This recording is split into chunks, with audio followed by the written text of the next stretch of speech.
દાદાગીરી કરનાર, લુખ્ખાગીરી કરનાર અસામાજિક તત્વોને પોલીસે એવો તો પાઠ ભણાવ્યો અને એવા શરમજનક સ્થિતિમાં મૂક્યા કે બીજા જે દાદાગીરી કરનાર અસામાજિક તત્વોને પણ ખ્યાલ આવે કે જો ગામમાં દાદાગીરી કરીશું તો પોલીસ છોડશે નહીં, પછી તે કોઈ પણ સંજોગોમાં ગમે તેવી હાલત કરીને શરમજનક સ્થિતિમાં મૂકે તેવી સ્થિતિ કરી મૂકે છે। પણ આ દાદાગીરી કરનાર લુખ્ખાગીરીઓને સમજાય તો ઠીક છે, પણ જો પોલીસે આવી કામગીરી કરી છે અને ક્યાંની પોલીસે આ શરમજનક સ્થિતિમાં દાદાગીરી કરનાર લુખ્ખા તત્વોને મૂક્યા તેમની વાત કરવી છે। વૈષ્ણવજન તો તેને કહીએ જે પીડ પરાઈ જાનાને રે। નમસ્કાર, નવજીવન ન્યૂઝ સાથે હું છું અમીષા। જે રીતે ગામડા વિસ્તારોમાં ખાસ કરીને લુખ્ખા તત્વોનો ત્રાસ જોવા મળતો હોય છે અને દિવસે ને દિવસે તેઓ દાદાગીરી કરતા પોતાના જ વિસ્તારમાં જાણે જમાવડો કરી બેસતા હોય છે અને તેવી જ સ્થિતિ જોવા મળી છે ગીર સોમનાથના ઉના તાલુકાના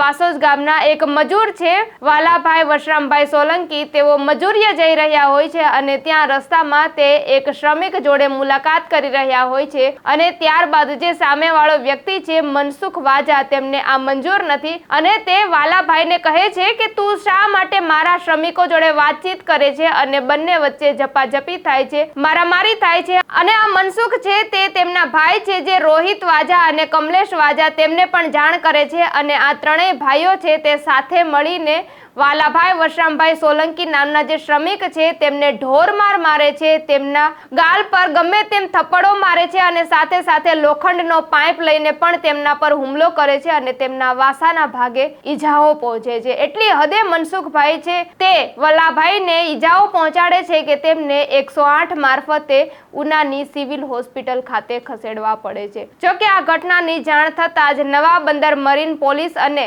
LCB ઘટના સ્થળે જ હાજર થાય છે અને જે આ આરોપી છે ત્રણેય આરોપીઓને ગણતરીના કલાકોમાં જ ઝડપી પાડે છે અને ગામમાં લઈને તેમનો વરઘોડો કાઢે છે, તેમનું સરઘસ કાઢે છે અને તેમને શરમજનક સ્થિતિમાં મૂકી દે છે। જો કે આ વરઘોડો કાઢતા જ જે ગામજનો છે તે પણ જોવા નીકળ્યા હતા, કારણ કે આ ત્રણેય ભાઈઓ છે તે ખાસ કરીને ગામમાં લોકોને ધમકાવતા હતા, ડરાવતા હતા અને જે રીતે લુખ્ખાગીરી કરતા હતા તેને લઈને જે પોલીસે આ કાર્ય કર્યું તેને લઈને જ ગામ લોકોએ પણ પોલીસની આ કામગીરીને બિરદાવી હતી અને પોલીસે પણ જે ગામમાં પાઠ ભણાવ્યો કે જો કોઈ પણ દાદાગીરી કરશે, લુખ્ખાગીરી કરશે તો તેને પોલીસ છોડશે નહીં, તેને પોલીસ કાર્યવાહી કરશે અને શરમજનક સ્થિતિમાં પણ મૂકી શકે છે। કમેન્ટમાં આપના પ્રતિભાવો ચોક્કસથી જણાવજો। આવા જ નવા સમાચાર મેળવવા નવજીવન ન્યૂઝ જોતા રહો। વૈષ્ણવજન તો